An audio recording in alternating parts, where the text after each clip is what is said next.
مدینہ منورہ کی سرزمین پر جب سورج طلوع ہوتا ہے تو وہاں کے کھجور کے درختوں سے رحمت کی خوشبو آتی ہے۔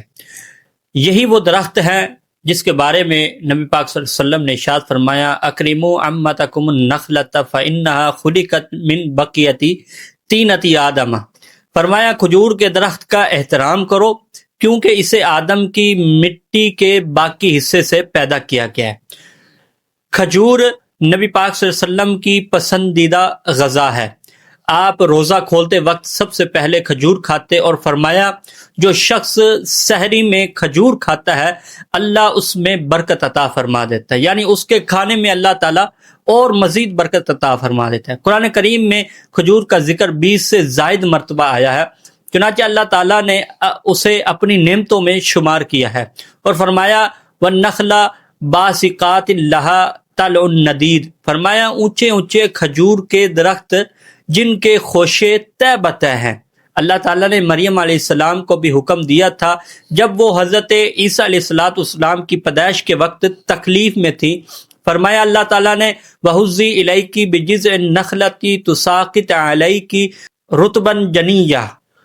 کھجور کے تنے کو اپنی طرف ہلا، تر و تازہ کھجوریں تم پر گریں گی۔ یہ قرآن کی آیت خود بتاتی ہے کہ کھجور عورتوں کے لیے خاص طور پر فائدہ مند ہے اور خاص طور پر ولادت کے وقت یہ بہت زیادہ فائدہ مند ہے۔ جدید سائنس کیا کہتی ہے، طبی ماہرین کیا کہتے ہیں؟ جدید سائنس نے بھی اب یہ ثابت کر دیا ہے کہ کھجور ایک مکمل غذائی خزانہ ہے۔ کھجور میں قدرتی شکر موجود ہوتی ہے جو فوری توانائی دیتی ہے، اسی لیے نبی پاک صلی اللہ علیہ وسلم روزہ افطار کرتے وقت کھجور تناول فرماتے تاکہ جسم فوراً تر و تازہ ہو جائے۔ کھجور میں پوٹاشیم، آئرن اور میگنیشیم کی مقدار بہت زیادہ ہوتی ہے جو دل کے امراض سے بچاتی ہے اور دماغ کو طاقت دیتی ہے۔ کھجور میں فائبر بہت زیادہ ہوتا ہے جو قبض اور معدے کے مسائل کا قدرتی علاج ہے۔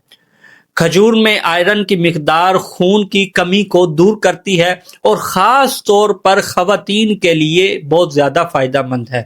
روزانہ 3 سے 5 کھجوریں کھانے سے جسم کو مطلوبہ توانائی ملتی ہے اور شوگر یا کولیسٹرول متوازن رہتی ہے۔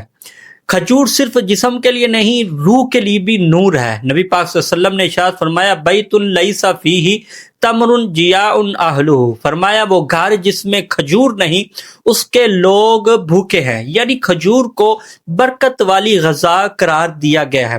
یعنی نبی پاک صلی اللہ علیہ وسلم کی یہ سنت بھی ہے اور آپ صلی اللہ علیہ وسلم کھجور سے ہی روزہ افطار فرماتے، اگر نہ ہوتی تو پھر پانی سے آپ افطار فرماتے۔ یہ سنت روحانی صفائی بھی ہے کیونکہ افطار کا پہلا لقمہ عبادت بن جاتا ہے۔ کھجور کا ہر دانہ سنت، شفا اور برکت کا خزانہ ہے۔ یہ وہ غذا ہے جو جسم کو طاقت، روح کو سکون اور عمل کو نور بخشتی ہے۔ تو دوستو، اگر ہم اپنی زندگی میں برکت چاہتے ہیں، صحت چاہتے ہیں اور نور چاہتے ہیں تو نبی پاک صلی اللہ علیہ وسلم کی پسندیدہ غذا کو زندگی کا حصہ بنانا ہوگا۔